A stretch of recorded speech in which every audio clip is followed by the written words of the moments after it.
En este tema vamos a hablar sobre la historia universal. Vamos a hablar de la definición y utilidad de la historia y la periodización de esta, ¿sale?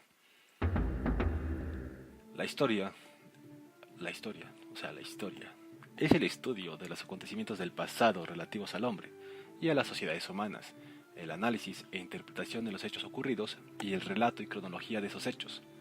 La palabra historia significa búsqueda o averiguación, y es la ciencia que estudia el origen y desarrollo de las sociedades y culturas humanas y trata de encontrar las causas que los provocaron y las consecuencias que esos mismos produjeron, desde la aparición de las primeras comunidades, hasta el presente. Este señor que está aquí, que te mira con cara de que no cree nada, él, cebato, es Heródoto. Y aparte de tener unos buenos chinos en la barba, es considerado el padre de la historia.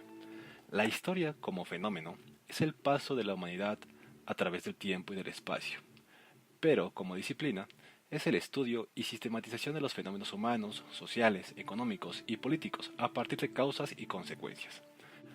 En fin, entonces, para estudiar la historia, nos valemos de fuentes como documentos escritos, tradiciones orales y restos materiales, los materiales que proporcionan la información que necesita el historiador como para desentrañar la historia. A todo esto se le llaman fuentes y las vamos a dividir en dos, en directas e indirectas. ¿Sale? Las directas son aquellas creadas para dar testimonio de una época, por ejemplo las crónicas, los códices, las inscripciones, etcétera. En este ejemplo, por ejemplo, hablamos, no hablamos, vemos un códice. Y en el otro caso, las indirectas son aquellas cuya intención no era dar testimonio, ¿sale? Pero pueden ser utilizadas para dicho fin. Por ejemplo, los edificios, utensilios, huesos, armas, etcétera, ¿sale? Te pongo el ejemplo de las pirámides de Egipto. Ujú. Pero bueno, ¿cuál es la utilidad de la historia? ¿Por qué estamos haciendo este video? Es la posibilidad de un autoconocimiento y comprensión de lo que es la especie humana, así como explorar el probable origen, de dónde venimos, a dónde vamos, la evolución del humano, conocer nuestras raíces, pues. La historia cuenta con ciencias auxiliares que le ayudan a dar una mejor interpretación de los sucesos ocurridos, como las exactas, indispensables y humanísticas, que son estas tres clasificaciones. Las exactas es la química, la física, la biología. Ujú. Las indispensables, por ejemplo, la geografía, la cronología.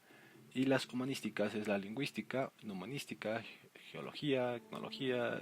Pues mejor vemos cada una de ellas, ¿vale? Disciplinas auxiliares de la bella historia. La primera de ellas, la antropología. Por sus raíces etimológicas, antropología significa del griego anthropos, que es hombre humano, y logos, que es conocimiento o el estudio de. Entonces es el estudio sobre la condición humana, las costumbres y tradiciones, las diferentes formas de ser de los pueblos y grupos con relación a sus expresiones culturales. La siguiente es la arqueología. Es el estudio de la antigüedad, es decir, es a través del análisis de los objetos y aquellas obras construidas por los pueblos antiguos. Esta ciencia puede arribar a conclusiones en torno a su cultura y sus formas de vida, para hacer una reconstrucción e interpretación histórica de antiguas civilizaciones.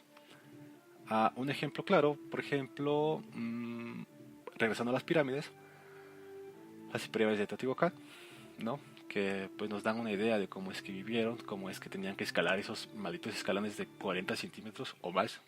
Pero bueno, pasemos a la economía. Es la ciencia del billete. Que sí, money, money, money, money, money, money, money, ¡Los money. helados, los No, es la helados! ciencia que explica los fenómenos de... Bueno, sí, pero no. Es la ciencia que explica los fenómenos de producción, el intercambio y el consumo de bienes y servicios, y determina con base en las condiciones materiales de existencia los periodos históricos a partir de los llamados modos de producción. La siguiente es la etnografía.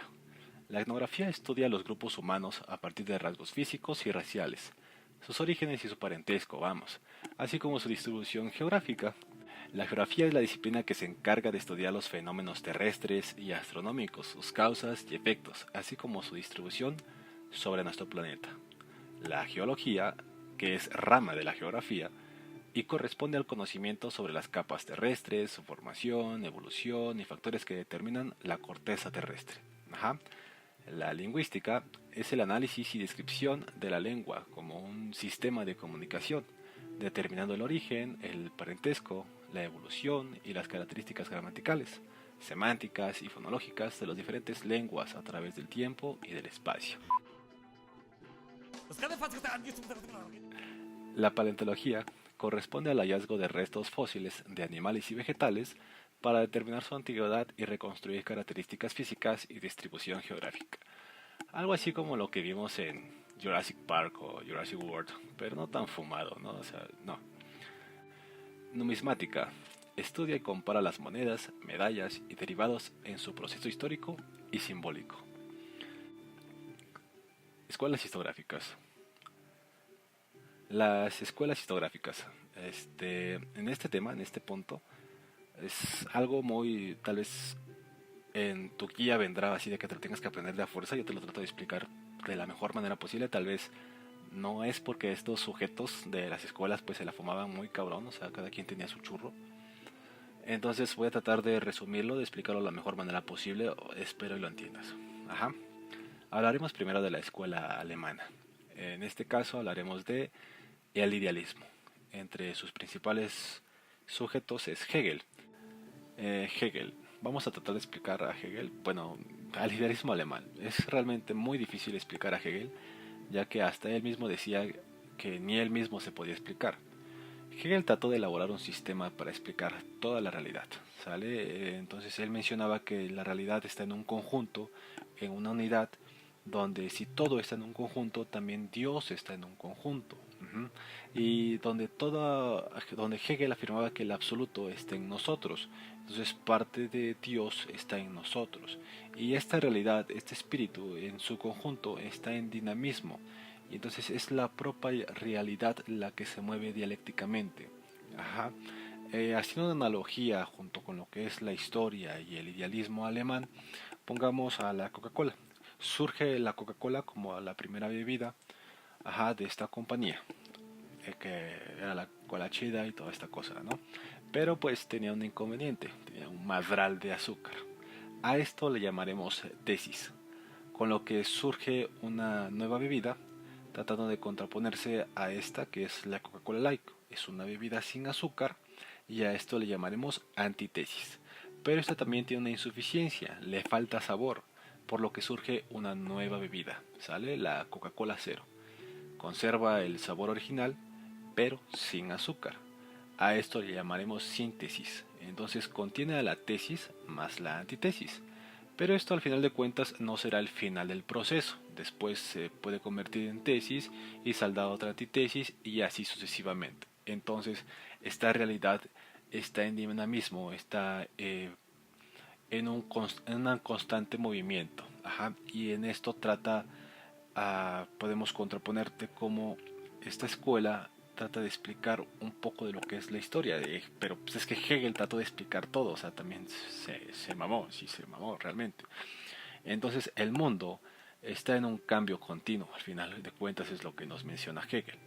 Entonces esa realidad en su conjunto que es Dios, el espíritu, el infinito, el finito y el infinito, toda esa realidad en su conjunto como unidad que se comporta como un ser que despertase, que va tomando conciencia, ese espíritu está en proceso.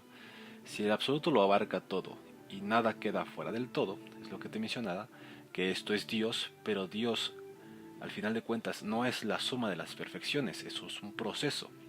Entonces todo esto es Dios o el proceso es donde se van incorporando las fases anteriores. Ajá. Y si a todo esto, entonces podemos ver que Dios se está haciendo. Ajá, y se está haciendo en nosotros mismos o con nosotros mismos. Entonces por eso nosotros tenemos esa parte de Dios. Al final de cuentas, este espíritu mencionaba tres cosas. Realmente hay una persona que pone un ejemplo muy sencillo, que donde tratamos de explicar lo subjetivo, lo objetivo y lo absoluto. Lo subjetivo es como un bebé. Sale un bebé que pues nace toda la onda, no sabe qué pedo. Y eso es la onda, que no sabe qué onda. No sabe qué onda con su alrededor y todo esto.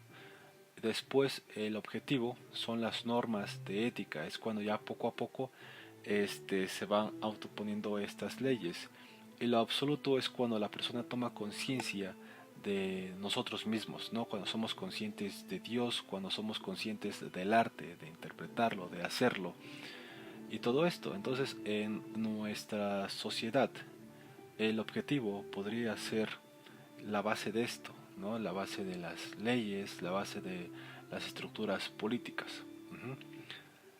Y bueno, hasta aquí realmente si quieres saber más del idealismo y si no entendiste nada de esto es que está sumamente difícil de explicar en un breve resumen, ¿sale? Pero pues me dices y vemos. y la fumamos igual que Hegel.